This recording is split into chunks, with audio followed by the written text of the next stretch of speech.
우리는 인생을 종종 길로 비유합니다. 인생에는 길처럼 방향이 있고 또 목적지가 있습니다.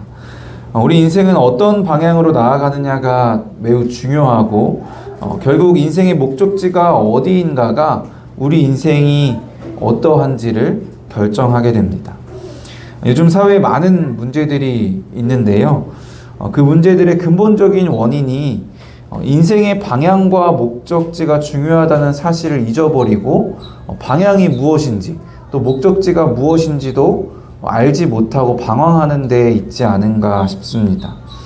모든 것의 기준이 모호해지고 있는 시대죠. 그러다 보니까 방향이 없어지고 또 인생의 목적지도 잊고 그저 날마다 우리가 바라볼 수 있는 것, 쾌락을 쫓다가 방황하는 인생을 살아가곤 합니다. 우리가 방황하지 않기 위해서는 우리의 인생의 방향과 목적지를 분명히 기억하고 살아가야 합니다. 우리 그리스도인들은요, 인생의 목적지를 너무나 잘 알고 있습니다. 우리의 아버지 하나님이 계신 우리의 본향, 우리가 돌아갈 하나님 나라입니다. 그렇다면 우리의 인생의 방향은 무엇일까요? 물론 하나님 나라를 향해 가는 게 방향이겠지만 너무 추상적이라서 우리의 삶 가운데 어떤 방향으로 살아가야 하는지 우리가 때로는 잊고 사는 것 같아요. 인생길의 방향을 잡는 게 참 힘들어서 인생은 한 치 앞도 모른다라는 말도 있긴 한데요. 천국을 목적지로 사는 우리의 인생도 때로 이 땅에서는 인생의 방향을 잊고 살아갈 때도 많습니다. 때로는 내가 생각하고 계획했던 방향과는 전혀 다른 방향으로 나아가기도 하고 이 방향이 정말 하나님 나라를 향해 가는 방향이 맞는가 싶을 때도 있습니다. 오늘 본문의 사도 바울도 자신의 계획이 틀어지고 방향이 바뀌게 되는 그런 경험을 하게 됩니다.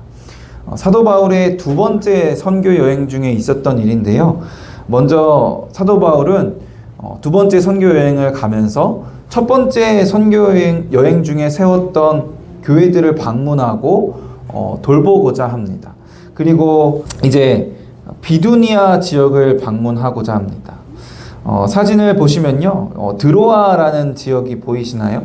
가운데 위쪽에 드로아 앞에 있는 무시아에서 비두니아 지역을 가려고 하는데 비두니아 지역이 어디냐면 드로아에서 북쪽이에요. 지금의 터키 이스탄불, 아시아와 유럽이 만나는 저 가운데 위쪽에 이렇게 지중해와 흑해 사이에 있는 땅 있죠. 그쪽 지역이 이제 비두니아 지역입니다. 그쪽으로 가려고 하는데 사도행전 말씀을 보면 예수의 영이 허락하지 않았다라고 합니다. 그러다 드로아에 이제 이르러서 무엇을 보게 되냐면 마게도냐로 건너오라는 환상을 보게 되죠. 그리고 마게도냐로 넘어가게 됩니다. 오른쪽이 아시아, 오늘날의 아시아 대륙이고요. 그 왼쪽에 마게도냐 지역이라고 써 있는 부분이 유럽 대륙입니다. 그러니까 유럽 대륙의 제일 동쪽, 지금으로 치면 저 밑쪽은 그리스고요. 그 위쪽은 뭐 불가리아나 마케도니아와 같은 나라들이 있는 지역입니다. 원래 바울은요, 아시아 지역, 그 지역에서만 사역을 하려고 했는데 유럽 대륙으로 넘어가서 마게도니아 지방에서 사역을 하게 된 겁니다. 지금도 해외로 여행을 가거나 이주를 한다는 거는 굉장히 큰 일이잖아요. 그래서 준비와 또 계획이 필요한 일인데 바울 입장에서 보면 계획에도 없던 대륙을 넘어가는 일정을 결정하는 것이 쉽지 않았을 거예요. 그럼에도 불구하고 바울이 유럽으로 고민 없이 넘어가기로 결심하게 된 계기가 있습니다. 본문 10절을 같이 한번 읽어볼까요? 바울이 그 환상을 보았을 때 우리가 곧 마게도냐로 떠나기를 힘쓰니 이는 하나님이 저 사람들에게 복음을 전하라고 우리를 부르신 줄로 인정함이로라. 저 유럽 사람들에게 복음을 전하라고 하나님이 부르신 줄로 인정했기 때문입니다. 하나님이 부르셨기 때문에 고민 없이 바울은 계획에 없던 유럽 여행을 결정하게 됩니다. 바울의 모습을 통해서 한치 앞을 알 수 없는 우리의 인생을 살아가는 방법, 우리 인생의 방향을 알 수가 있습니다. 하나님의 부르심이 우리 인생의 방향이 되어야 합니다. 한치 앞을 볼 수 없는 인생이기 때문에 그저 세상이 살아가는 방향을 따라서 또는 내 계획을 따라서 내 생각대로 살아가는 것이 아니라 우리는 주님의 부르심에 민감하게 반응해야 합니다. 주님의 말씀을 통해서 또 성령의 인도하심을 통해서 주님의 부르심을 잘 분별해야 합니다. 그래서 우리가 날마다 말씀을 읽지 않고 또 날마다 기도하지 않으면 그리스도인으로서의 방향을 잃어버리고 정체성을 잃어버리게 되는 겁니다. 늘 깨어 있어서 주님의 부르심에 순종하는 인생의 방향을 잃지 않고 바른 길로 나아가는 우리가 되길 소원합니다. 그렇다면 우리가 인생의 방향을 알고 하나님의 부르심을 받은 자로서 살아간다면 우리는 어떤 길을, 어떤 삶을 살아가게 될까요? 사도행전 16장에서 계속 이어지는 사도 바울의 2차 선교 여행의 모습을 통해서 부르심을 받은 자가 어떤 길을 가게 되는지를 함께 보고자 합니다. 유럽으로 넘어간 바울 일행은요, 마게도니아 지방의 첫 도시인 빌립보라는 곳에 도착합니다. 그리고 그곳에서 점치는 귀신 들린 여종을 만나게 됩니다. 이 여종은요, 귀신의 점치는 능력으로 자신의 주인들에게 아주 큰 유익을 주는, 이득을 가져다 주는 아주 용한 점쟁이였습니다. 오늘날로 치면 쉽게 말해 무당이라고 할 수도 있겠죠. 이 용한 점쟁이, 무당과 같은 이 여종이 바울과 실라를 보자 이렇게 말합니다. 17절 같이 한번 읽어볼까요? 그가 바울과 우리를 따라와 소리질러 이르되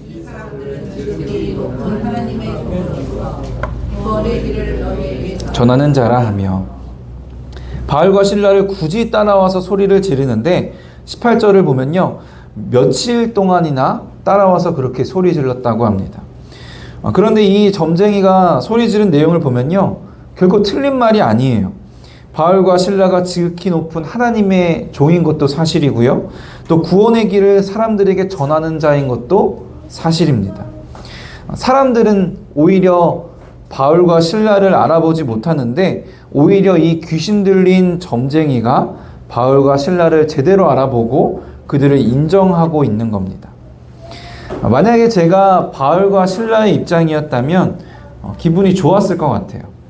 유럽 땅에 처음 들어간 거잖아요. 복음도 처음 전해야 하니까 아는 사람도 없고 또 막막하고 두려운 마음도 있었을 텐데, 많은 사람들이 인정하는 아주 용한 점쟁이가 하나님의 종인 나를 알아보고 인정해주는 말을 하니까 기분이 나쁘지 않았을 것 같아요. 그리고 틀린 말도 아니고 맞는 말을 하니까 역시 귀신들도 하나님을 알아보고 믿고 떠는구나 라는 생각을 하면서 이 점쟁이가 어쨌든 능력이 있고 사람들에게 인정을 받으니까 이 점쟁이를 이용해서 복음을 전하는 일에 도움을 받을 수도 있겠다 싶은 마음도 들었을 것 같습니다. 그런데 바울과 실라는 어땠을까요? 바울과 실라는 이 귀신 들린 여종을 철저하게 무시합니다. 그래도 계속 따라오며 며칠 동안 소리를 지르니까 바울은 심히 괴로워합니다. 바울은 이처럼 귀신 들린 여종의 말에 전혀 신경도 쓰지 않고 그 여종을 이용하려 하지도 않고 오히려 귀찮게, 오히려 괴롭게 여기고 있는 겁니다. 바울은 무시하고 하던 일을 계속 했던 것 같은데, 그렇다면 바울이 하던 일은 무엇이었을까요? 사도행전 16장 16절 같이 한번 읽어볼까요? 우리가 기도하는 곳에 가다가 점치는 귀신 들린 여종 하나를 만나니. 바울과 실라는요, 하나님께 기도하러 가다가 이 귀신 들린 여종을 만납니다. 그리고 이 여종이 소리를 지를 때 그 소리를 무시하고 하던 일을 계속하러 하나님께 기도하러 나아갔던 겁니다. 그러니까 하나님께 집중했던 겁니다. 부르심을 받은 자의 삶은 이처럼 하나님께 집중하는 삶을 살아야 합니다. 부르심을 받은 자는요, 세상을 바라보고 세상의 인정과 칭찬을 쫓아서는 안 됩니다. 그리스도인이 되는 것은요, 세상이 인정해 주어서 되는 것이 아닙니다. 세상이 인정하고 칭찬해 준다고 해서 그리스도인이 바른 길을 가고 있는 것도 아닙니다. 세상이 아무리 그리스도인과 교회에 대해 좋은 평판을 내려준다고 해도 그것을 근거로 우리가 그리스도인이 되고 교회가 되는 것은 아닙니다. 우리가 그리스도인인 것은 하나님이 부르셨기 때문이고, 우리가 교회인 것도 하나님이 부르셨기 때문이고, 우리가 건강한 그리스도인과 교회인 것은 하나님이 평가를 하십니다. 그래서 우리는 오직 세상이 아니라 하나님께 집중해야 되는 겁니다. 귀신 들린 여종 때문에 심히 괴로워하던 바울이 이제 드디어 결단을 내립니다. 가던 길을 멈추고 예수 그리스도 이름으로 내가 내게 명하노니 그에게서 나오라 라고 하니까 귀신이 즉시 그 여종에게서 나오게 됩니다. 귀신의 노예였던 이 여종을 구해줬으니까 참 좋은 일이죠. 그리고 능력 있는 귀신을 쫓아냈으니까 굉장한 일이었습니다. 예수님의 이름으로 이렇게 선하고 또 능력 있는 대단한 일을 했으니까 이제 당연히 기대할 수 있는 것은 무엇일까요? 하나님이 주시는 놀라운 보상일 겁니다. 그런데 바울이 귀신을 쫓아내자 닥쳐온 일은 보상이 아니라 매를 심하게 맞고 감옥에 갇히게 되는 고난이었습니다. 여종의 주인들이 자신의 수익이 끊어진 것을 보고서 화가 납니다. 그래서 바울과 실라를 붙잡아서 소동을 일으키고 또 결국에 사람들이 다 일어나서 바울을 고발하게 되고 결국에 바울과 실라는 매를 많이 맞은 후에 감옥에 갇히게 됩니다. 바울과 실라가 잘못한 게 있을까요? 잘못한 게 없습니다. 오히려 잘한 일이었지만 바울과 실라는 고난을 당하게 됩니다. 여러분들이 만약에 예수님의 이름으로 귀하고 능력 있는 일을 했다면, 부르심에 순종하고 하나님이 원하시는 일을 했다면 당연히 무엇을 기대하게 될까요? 하나님이 주시는 놀라운 보상, 우리가 가는 일이 형통하고 평탄한 것, 또 잘 풀리고 잘 되는 것을 기대합니다. 많은 사람들이 나를 통해서 예수님을 믿게 되고 나를 통해서 신앙을 고백하게 되는 그런 놀라운 일도 기대하게 될 겁니다. 이런 기대가 결코 불신앙이라고 할 수는 없어요. 사도행전만 봐도요, 승리하게 하시고 병이 낫게 되고 형통하게 하시는 일이 참 많이 있습니다. 그런데 반면에 말씀을 선포하다가 미처 말을 다 하지도 못한 채 돌에 맞아 죽은 스데반도 있고요, 순교한 제자들도 있습니다. 여기에서 우리는 부르심을 받은 자의 삶이 어떤 것인지 중요한 교훈을 얻을 수 있어요. 부르심을 받은 자의 삶은 형통하기 위함이 아니라 하나님 나라를 위한 삶이라는 겁니다. 솔직히 믿음 생활 잘하고 기도를 열심히 하면 일이 잘 풀리고 자녀들도 잘 될 거라는 막연한 기대감이 우리에게는 있습니다. 완전 틀렸다고 할 수는 없고 또 실제로 그런 분들도 많지만 사실 보편적인 법칙은 아니에요. 우리 주변을 봐도 그렇지 않은 분들이 너무나도 많습니다. 신앙생활을 저렇게 열심히 하시는데 병들고 왜 아파야 할까 하는 생각이 드는 분들이 많이 있어요. 정말 예쁘고 순수한 믿음을 가졌는데 하는 일들이 정말 잘 안 풀리고 꼬이기만 하는 분들이 있습니다.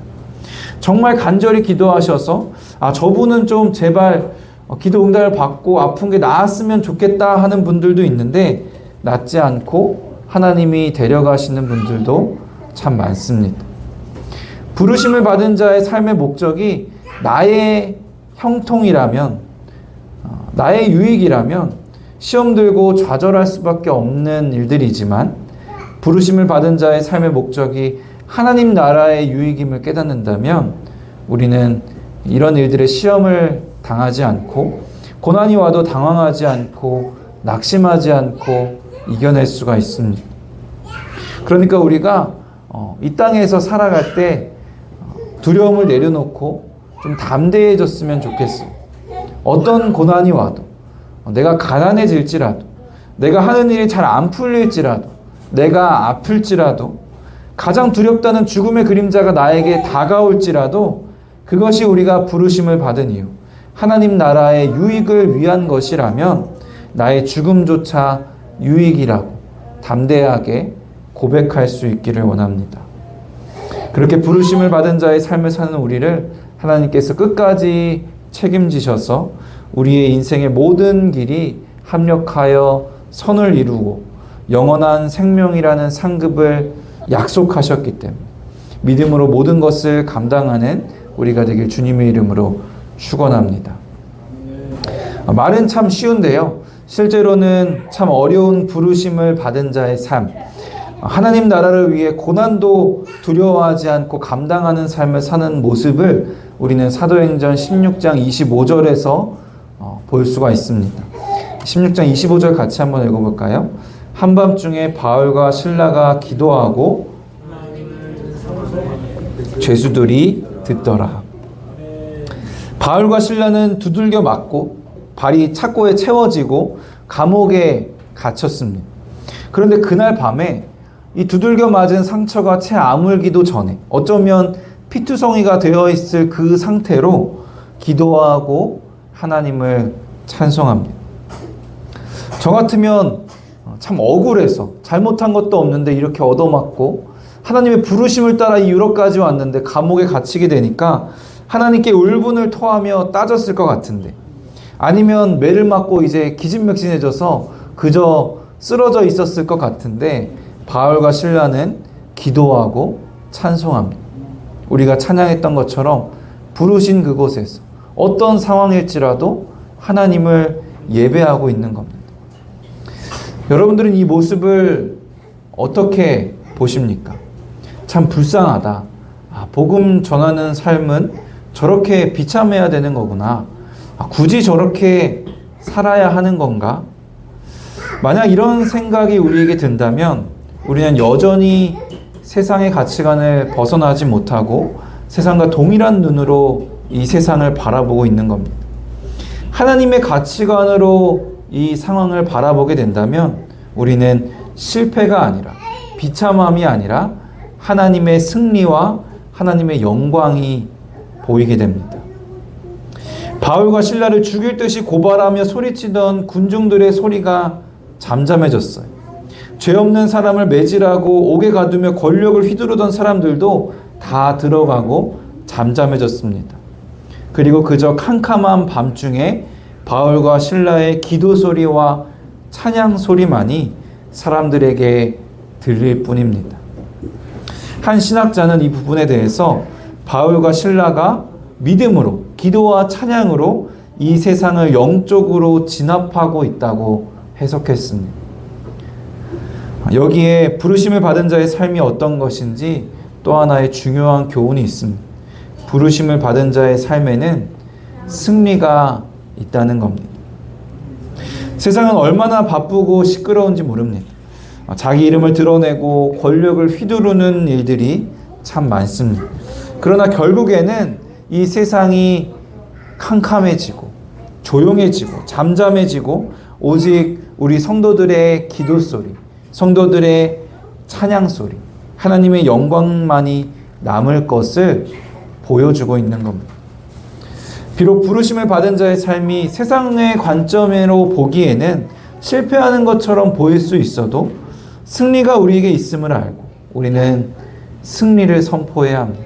하나님께 기도하고 찬송함으로 이 세상의 사람들이 하나님께 영광 올려드리는 소리를 듣게 해야 합니다.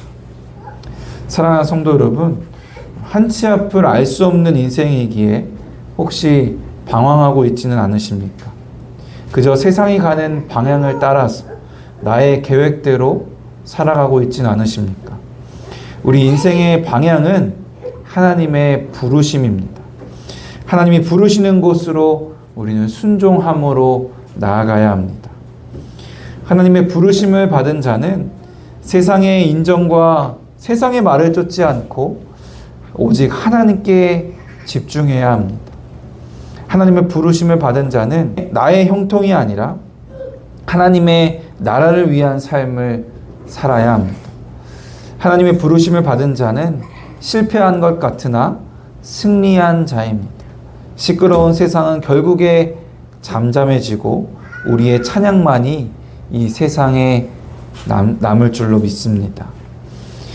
이 바울과 실라가 감옥에 갇힌 날 한밤중에 기도와 찬양을 할 때 기적이 일어나게 됩니다. 큰 지진이 일어나서 감옥의 문이 열리게 돼요. 간수가 자다가 깨어나서 그것을 보게 되고 사람들이 다 탈옥을 했겠구나 싶어서 자신이 어차피 그 책임을 져야 할 것을 알고 자결을 하려고 합니다. 그런데 바울과 실로가 이 모습을 보고 우리가 도망가지 않고 아직 여기에 있으니까 네가 자결하지 말라고 그 간수를 말리게 됩니다. 그러자 이 간수가 바울과 실라에게 묻습니다. 16장 30절입니다. 그들을 데리고 나가 이르되 선생들이여 내가 어떻게 하여야 구원을 받으리까 하거늘.